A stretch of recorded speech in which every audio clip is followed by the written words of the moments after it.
pay for it. Like, it was like $1,000 and something. I don't want to know if it was $1,200 or something like that to get it fixed. But I just went on ahead and done it because I was like, I need my car. But it was another way where they could have just replaced something else. But the man was like, if you would just replace that, it's not no guarantee it's going to work. I think he was bullshitting me. Because then I felt like my battery was draining and stuff. Like, it was stuff that I felt like shouldn't have been going bad. Because when I would go get I think that's the first thing I got replaced. The first thing I got replaced, was it the battery? I don't remember. I think it was the battery. And then I can't remember. It's probably in my glove compartment, but it was expensive. And I was pissed. I was pissed off because I felt like, that shouldn't have been wrong with this car, with this brand new, especially if I bought a new car. Now, I had a Nissan Versa before. I bought another one because I felt like they were good cars. The first Nissan Versa I purchased was used, and I felt like it was better than this. It was a red one, and I rolled the wheels off of that one, baby. I mean, when I say I rolled the wheels off, and I was pissed off when I started having issues with it because I was trying to keep it. But I wound up trading it in and getting a newer Nissan Versa. But I think the older one was better. But yeah. It's something with the battery, I think it have like wiring issues. I don't know if anyone else has a 2021 Nissan Versa, but I think it's something dealing with wiring issues or something. I don't really know. But I know I paid a lot of money to have it fixed. In a way, I think the man was bullshitting me. You know what I'm saying? Because he was claiming they didn't have no recalls, but I was like, he ain't see no recall for it. But I'm like, this car is way too not that old for me to be having to put money out on it like that. Like, I hadn't even traveled. Like, and maybe right now, I want to say I have like 80-something thousand miles on it. Then I wasn't even hitting that. Maybe 70 at the most, if I was in that range at the beginning of the year. Because you got to keep in mind, by now, I've traveled a lot. We've traveled like through 5 states. We've traveled a lot by this time. At the beginning of the year, I hadn't really gone anywhere. And the only place I had traveled to was like to Georgia, from Texas to Georgia. And then we went back. Did we go to Louisiana a couple of times? And that's it. So I didn't have that many miles on the car. The miles just consisted of me traveling in Texas. Because when I first got the car, I told myself I wasn't going to put a bunch of miles on my car running back and forth for nobody. Because when I had my other car, and when we first moved up to Texas, nobody would come and visit us. When I say nobody, and Louisiana isn't that far, like maybe 6 hours. So if you have a car, I was constantly running back and forth, seeing other people. The only person that would come sometimes was my mom. Other than that, nobody. So I think it was like years ago when I had my red car and we was on our way back from Louisiana and the car had stopped. That's when it started giving me issues, the old Nissan Versa. And the guy was saying it was something that couldn't be fixed. I forgot what he said. And that I probably would have to trade it in. Like, it didn't make sense for me to try to get it fixed. And I was pissed then because I had just got like a tune-up and everything. Like, I was like, at least I could keep this car for another year. I had paid like at least $1,000 to get it fixed and everything. And that girl, the mechanic, she played me. Because I felt like if this man knew what was going on and he could see it, she knew. She just let me pay that money to get the car fixed, and she knew what was up. And I had just got that car fixed and like a tune-up. I mean, the works, just updating your car for the year. And baby, that car stopped on me. It stopped on me. Yep. And I think I had just gotten it. Was it after? Yeah. I don't know if it was after or before, but I think it was after. And it had stopped on me. And I was pissed off, and I wound up trading it in. This was supposed to be the newer version, but I like the older version better. Like, I never had issues with that car. I didn't have issues with that car until it started getting up into like the 100,000 miles. As a matter of fact, that's the car I drove all the way to New York and back. I drove that car back and forth. When I say from New York to New Orleans, from New Orleans to New York, Oh, baby, me and that car used to be hopping because I got a contract. I started doing contract work as a CNA 2017. That was my first contract, and they flew me out. They paid for everything. They flew me out from New Orleans to New York to work. That was my first contract job. Then I got into it with them, and they called themselves firemen. Then I went to another contract job. Both of them, two of them was in New York. The second one paid better though. Like the first one, we used to be humping, like working regular hours, and we was getting paid good, but it wasn't to me, it wasn't enough pay for somebody traveling. See that second job? I didn't have to work that many days. Even if I worked 2 days or 3 days, my check would be fire. And I think I was I was with a different company, and we would get paid every week. Baby, that check used to be hitting. Because I stayed and went to another company, because when the other people let me go, I wasn't making that amount of money. I hadn't saved. I hadn't reached my goal, because I was like, it don't make sense for me to go back home, and I haven't reached my goal yet. So I went back and I stayed with my cousin for a little bit, then hopped back on the next assignment. And that's when I was in my 30s. These people was tripping, trying to tell me what to do. I had left my kids with my family. My mom, of course, her low down dirty self, as always, didn't want to watch my kids. I had a whole house then.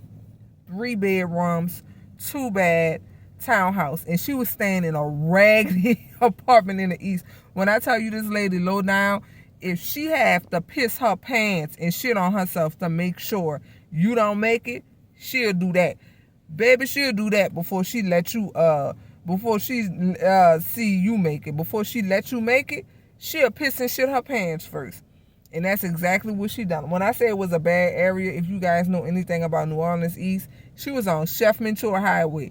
And that area had went down so bad. In these old dilapidated apartments, probably should have been towed down. That lady would not, because I told her, I said, I was still paying my bills when I was working from New York, right? That lady would not watch my motherfucking kids. And they were younger. They were still going to school all day. The school was right across the street. When I say I had it set up, 3 bedrooms, 2 baths, and my rent wasn't even that much. That was before I moved. I left and moved to Texas. Y'all, when that motherfucking lady, when she rather stay in that molded, dilapidated, and when I tell you her mold was so bad, she would smell like mold. I promise you.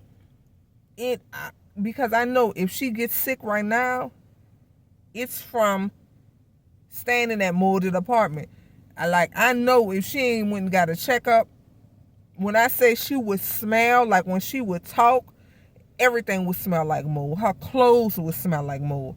That lady rather stay in that moldy ass apartment than to come and live in a house that was clean. And because when I moved in those apartments, it was brand new. When I say they had tore those apartments down, and as a matter of fact, it was in Marrero. We stayed there for almost 10 years, from the time my kids was in daycare and pre-K, all the way up until the time one went to middle school and one was getting ready to leave elementary. Those was brand new, meaning that I was the only tenant that had lived in that apartment. Spanking brand new apartments in Marrero. Wouldn't accept those apartments. Wouldn't watch my kids. And when I think about the stuff she used to do to me just cause, and I wasn't doing anything bad, you guys. I wasn't running the streets. Once I had kids, I kind of settled. When I was younger, when I had my daughter, I would still go out every now and then. But this lady would just do shit to me. And I wasn't even doing nothing. Like, I could have been living a life, you know what I'm saying, as somebody young, because I was still in my 30s. I was a stay-at-home mom, watching my kids, taking care of my kids, picking them up from school. And I got to the point till I got depressed and suicidal. But after I got out the hospital from being sick and wanted to, take that little trip to work, that fucking lady would not fucking help me. And I should have left her the fuck alone then. Then, when my kid's grandmother agreed to keep my daughter because she's disabled, that bitch want to get fucking mad. How you gonna get mad? And also, you don't want to help me, but you don't want nobody else to fucking help me at the same time either. How the fuck that go? So, it was a whole bunch of drama. But I worked, baby. I stayed. When I say I was hustling, but that was way before COVID. That's when, everybody started doing, like, if you was a nurse and if you was a CNA or whatever else, everybody started doing those contracts. Contract jobs was way out before COVID. So I was doing contract jobs way before COVID. So yeah, I was bringing in like $1,200 or $1,500 a week. And that was way before COVID. I was hitting those licks because I didn't have my kids with me, and I was just, stacking up my money. That's how I ended up, and I built my credit up. That's how I got another car. She was mad. I built my credit up. I went and got my little red Nissan Versa, and I left. I jetted on the asses. That's how I know I wasn't doing anything wrong. Those people right there, and that's when my aunties was still living. Everybody was still living. When I left, everybody was still living. Keep in mind, it's 2017. When I came back a year later, everybody was dead.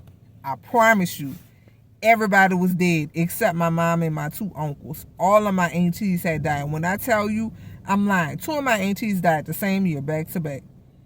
Then one of my aunties lived all the way, and that was in 2018 they died. Because was it 2017? No, it had to be, 2018. So my contract was ending. When I came back, one of my other aunties lived until 2020, then she died. When I tell you everybody was dying, but my children had learned who my family was, because we came back, Katrina, we was in Texas for a couple of years, then we came back, so they got to meet my aunts and all my uncles and everybody when they were younger. They basically grew up with them. But baby, when I left and came back, when I tell you I was coming back to nothing but funerals, before I finished my contract, I had to go ride back from New York to New Orleans. My oldest auntie died, right? On my way back home, my other youngest auntie was in hospice. I was on my way to see her. On my way back home from, On my way back home from New York, my cousin called me and told me that my auntie didn't live. They had just put her, I think she died in the hospital. They was about to put her in hospice. She died. She didn't want to go to hospice. That was my youngest auntie. They literally died back to back. I tell you, everybody died. That was crazy. I don't know if that was the reason. I'm not telling y'all I be feeling stuff and be having intuition, but that was crazy how I left after that depression, suicide stint. When I came back, everybody had died. That was crazy. We stayed because I had my money stacked. My credit was good. Y'all, when I tell you I went back there, my son was graduating from not high school. He was graduating from elementary. My daughter was still in middle.